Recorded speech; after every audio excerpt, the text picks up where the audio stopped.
Good morning everyone. Today is Sunday the 8th of December and I'm in the Darwin area in Roddlesworth Wood. I came here today to do an orienteering event organised by Pendle Forest Orienteering Club. They have a pendle witch flying in the sky on a broom as their symbol. I've already got my compass ready and I'm going into the registration. I signed in for the green course. They go in colours, I think starting from orange. Orange is the easiest, then green, blue and brown. And I want to change the green course for blue. I just want to challenge myself a little bit. So let's see if they let me do it now. You won't see it now, but behind me there's a Darwin Tower.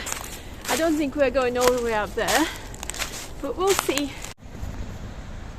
There's the Darwin Tower, and that's Roddlesworth Wood. When you do orienteering, you are given orienteering map with all the controls just after you set off.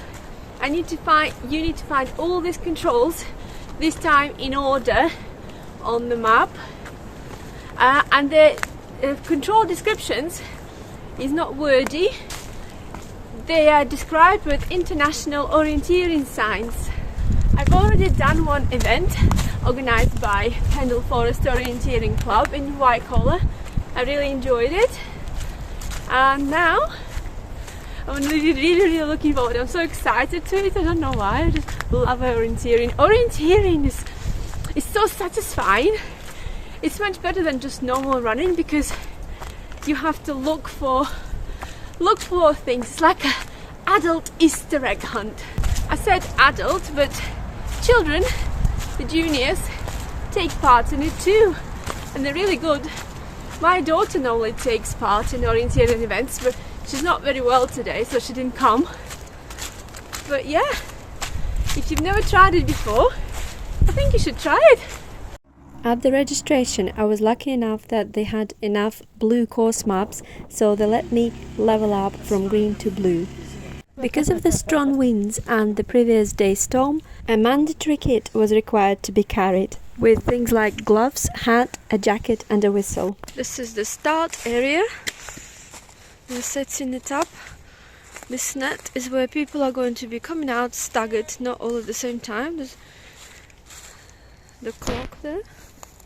During the orienteering events, the start times for everyone is normally staggered, so not everyone starts at the same time, but with some gaps, like maybe 1 or 2 minutes between them. This is done to prevent everyone going into the same checkpoints at the same time. However, they all do different difficulties courses anyway, and many participants like to choose their own ways to get to the controls. Getting into the serious mode, Mick. Right, Mick, show us all your equipment. Let's have a look. That's the thumb compass. Where is it? With the magnifying glass. That's what I need to get. And that's the dibber, personal dibber. And the place to put the control descriptions in. He's got glasses to see as well. The first starting slot was from 10:30, so all the people from that starting slot are lining up in rows to the colour, so that's the course they're doing, and then the rows are also split into periods, like in periodic table. That's to create a time gap between the starters. Are you going in the short blue? No, I'm going in the normal blue. The strips with the control descriptions are already set for us to pick up. That's because it's easier to have them separately rather than on the map, and some people have a special pouch for them, which they put it onto their forearm, onto their sleeve. The control descriptions were written in international orienteering signs. Here is what mine looked like. Ideally, you need to know all of these signs, but sometimes I can't remember all of them, so I just look for the place on the map where this description is. The first column on here is the checkpoint number. The second column with a 3-digit number is like the name of the checkpoint in 3-digit numbers. Then you have the position of the feature, that's the third column. The fourth column is the actual feature. For example, if you look at checkpoint 15, control 15, you have like this dotted line, that's a wall, and that's the bend of a wall, and then on the right hand side you have another position saying that's the end of the bent wall. Now let's have a look, for example, at control number 12, which is described as, well, named as 143. You have a pit, watery pit, and then you have a pond, and to the right of those symbols there's like an in-between dot, the dot between the lines. That means that the checkpoint is going to be between the watery pit and the pond. Ideally, it's better to learn the meaning of all those signs, and they're quite logical really. We've got to have proper orienteers with proper orienteering gear on. Gaiters, that's a proper orienteer as well. All of them. It's 10 seconds to go. You can step over the line. Don't forget to do it. We could only take our course maps right after our official start. Mine was the blue course with 15 checkpoints. They had to be completed in order. The approximate direct total distance from all the checkpoints is about 5.7 kilometers. However, that's the direct distance. Obviously, most people don't take the direct route from one checkpoint to the other. I personally like to keep to the paths, maybe walls or certain features like stream crossings, just to make sure I know where I am on the map. I ended up doing 5.7 miles, not 5.7 kilometers. By the time I finished, I found all the controls. This is one of the controls in the pit, and people looking for it. Careful! There's my number 4. It's the tree description and the bush or the flower. I find it so difficult when it's in the woods and there's no pass. Who I met here? My husband. That's Bob, the one who sings. Come on, sing it. No, you sing it. But I don't remember the beginning. We get down, but we get up again. That's the one. What's your last name? I recognise that. Wait, what's your last name? Wally. Wally. Oh, Yeah. cool. People going from all directions. It's so beautiful here. Well done. Going to go there somewhere. So I got number 6, checkpoint 6, control 117, between thicket and a bog, and there's someone here. When I start the orienteering, first thing I do is I orienteer my map the right way, which means with my compass I find where the north is, and then I point the map in the direction of the north, so the top of the map is pointing north. And then some people take the bearing straight from the start to their next checkpoint. I don't tend to do this. I don't take the bearing straight away. I rely on major features like path crossings, or maybe a stream and pass crossing, or a wall. And I like to make sure that I know exactly where I am on the map throughout all the course. Look at that. Number 12, between pit and the pond. Number 100, control number 143. There you are.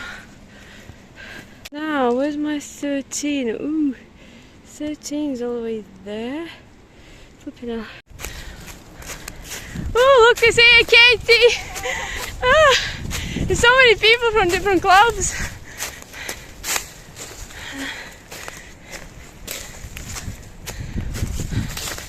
And look at that beautiful water cascading down. Yeah. I didn't go this way, I went around. I followed the rules. How on earth are you ahead of me? Wow, on the crutches! I think there must be a different course. Oh yeah!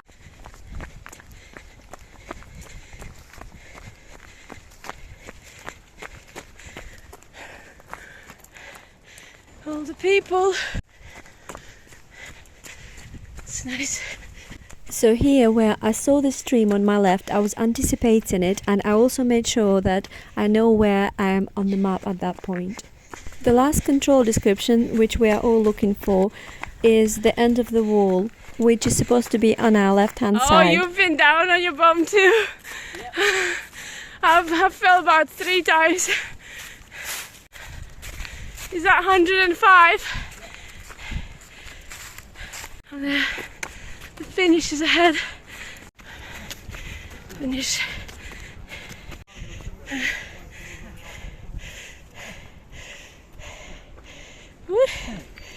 Thank you. Well done.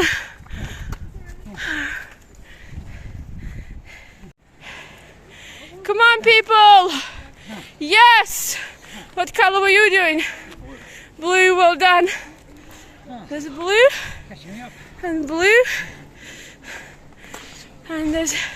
Yes, well done! What color were you doing? Brown. Brown, that's the... Is brown the last level, yeah? Well done. Come on, Pete! Pete, come on! Woohoo! Woohoo! Woohoo! Pete, vet 80, doing his event, competing. Well done, Pete. Yes.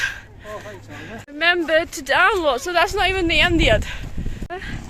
Oh, there's a Santa Claus there. Cool. Right to 24, so it's quite good. Halfway? That's how you done it. Flipping at 131 minutes. How long is that? 2.5 minutes. Wow, you're good at maths. Well done. Yeah, 132. Took me 18 minutes to find that first one. Oh, it's still... Let's see how long it took me. 11:58. Oh, there's a proper orienteer here. Is that West Cumberland? Wow. Let's look. Well done, everyone. Borderliners. Nice. Yeah. We have Team GB Orienteer. What's your name? Charlie Rennie. Charlie Rennie, Orienteering Great Britain. Wow. And what age category are you? I'm 21. 21, so you're like, I don't know if it's a junior, senior. Oh, well done. What course were you doing today? Brown. Brown is the highest. What was your time? 50 minutes. Oh, wow, look at that. Expert. Well done. And this is where I parked. In this car park. Ramblers Country Cafe.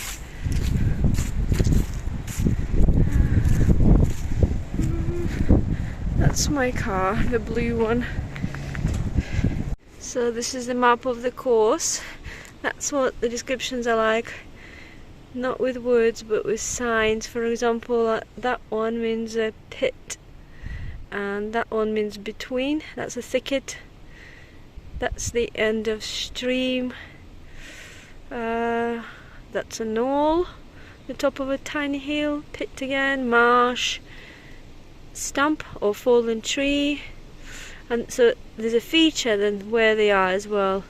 So for example, that one is a north east. Yeah. They also had these descriptions separate like that, so you could fold them up how you want and look at the control descriptions as well. So this was original orienteering. There were lots of really good orienteers there. I couldn't film all of it because it would be difficult to look at the map and film people, but I filmed a little bit, so I'll put it all together. I really enjoyed it. I'm glad I changed my course to blue, and now we're off to celebrate John Green's 50th birthday.